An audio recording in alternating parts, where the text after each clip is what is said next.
Hello, welcome to my channel. ఈరోజు ఈ వీడియోలో మనం దాదాపు 2025 సంవత్సరం పూర్తిగా వచ్చింది.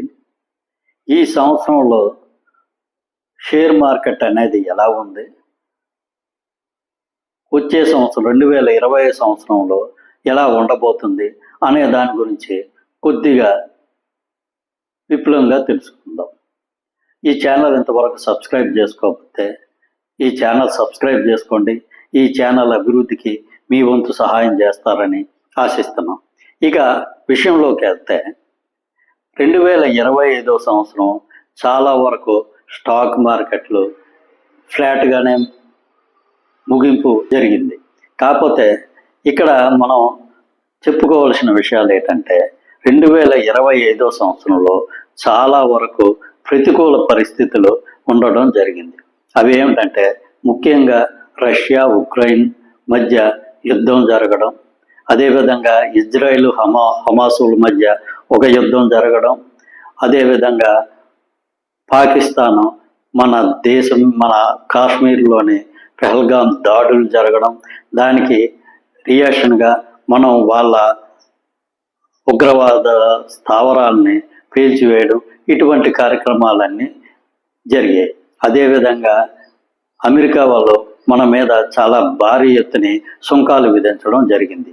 వీటన్నిటి విషయాలుగా చాలా వరకు స్టాక్ మార్కెట్లు ఒడిదుడుకులు ఎదుర్కోవడం జరిగింది. కాకపోతే ఈ సంవత్సరంలో బ్లూ చిప్ కంపెనీలు, లార్జ్ క్యాప్ ఇండస్ట్రీస్ అవి మాత్రం దాదాపు ఒక 10% వరకు లాభాలు ఆర్జించడం జరిగింది. స్మాల్ క్యాప్ ఫండ్స్, అదేవిధంగా మీడియం రేంజ్ ఇండస్ట్రీస్ వీటన్నిటికీ మాత్రం నష్టాలు లేదంటే ఫ్లాట్గాను గడిచిపోవడం జరిగింది. ఇక 2026 సంవత్సరం స్టార్టింగ్లోకి మనం రావడం జరిగింది. ఈ సంవత్సరం స్టాక్ మార్కెట్ చాలా వరకు బాగుపడే అవకాశాలు ఎంతైనా ఉన్నాయి. ఎందుకంటే ప్రస్తుతం ఆల్రెడీ రష్యా ఉక్రెయిన్ మధ్య యుద్ధం ఆపే దిశగా సన్నాహాలు జరుగుతున్నాయి. హమాస్ ఇజ్రాయెల్ మధ్య యుద్ధం ఆగిపోవడం జరిగింది. అదేవిధంగా అమెరికా వేసిన సుంకాల మీద ట్రేడ్ పరంగా కొన్ని నెగోషియేషన్ జరుగుతున్నాయి. సుంకాలు తగ్గించే అవకాశం ఉందని చెప్పి మనకి వార్తలు రావడం జరుగుతుంది.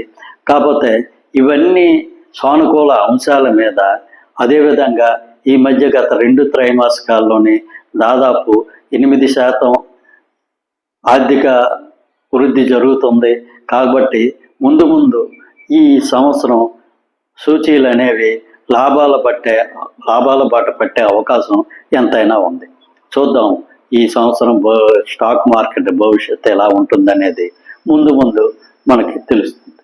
Thank you. ఈ వీడియో నచ్చినట్లయితే ఈ ఛానల్ సబ్స్క్రైబ్ చేసుకోండి. Thank you very much.